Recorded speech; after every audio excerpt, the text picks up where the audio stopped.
15 বছর পর আবারও বাংলাদেশ দলের ক্যারিবীয় দ্বীপে টেস্ট জয়, সেটাও আবার দলের নিয়মিত অধিনায়ক নাজমুল হোসেন শান্ত এবং দলের সবচেয়ে অভিজ্ঞ ক্রিকেটার মুশফিকুর রহিমকে ছাড়াই। বলা যায় অনেকটা তরুণ দল নিয়ে প্রথমবার টেস্ট সিরিজে নেতৃত্ব দিতে নেমে দ্বিতীয় ম্যাচে স্বাগতিক ওয়েস্ট ইন্ডিজকে হারালো মেহেদী হাসান মিরাজের দল।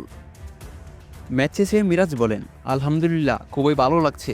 প্রথম ম্যাচ হারের পর দ্বিতীয় ম্যাচ জিতেছি, এটা অবশ্য আমার জন্য বড় একটা অর্জন। যেহেতু আমি প্রথম অধিনায়কত্ব করছি, এটা আমার জন্য বড় একটা পাওয়া। ওয়েস্ট ইন্ডিজের মাটিতে জয়ের কৃতিত্ব দিতে চাই সব খেলোয়াড়কে। আমি যেভাবে পরামর্শ দিয়েছি সবাই মেনে নিয়েছে। কন্ডিশনটা সহজ ছিল না, সব খেলোয়াড়ের জন্যই অনেক কঠিন ছিল। সবাই মানসিকভাবে এমন ছিল যে ম্যাচটা জিততে হবে।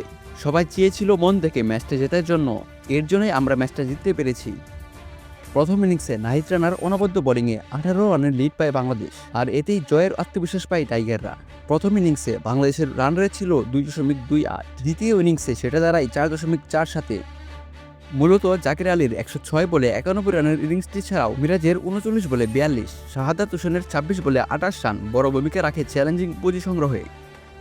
পুরস্কার বিতরণী মঞ্চে মিরাজ আরও বলেন, 164 রানে অল আউট হওয়ার পরও আমরা নেতিবাচক চিন্তা করিনি। খেলোয়াড়েরা খুব ভালো বোলিং করেছে।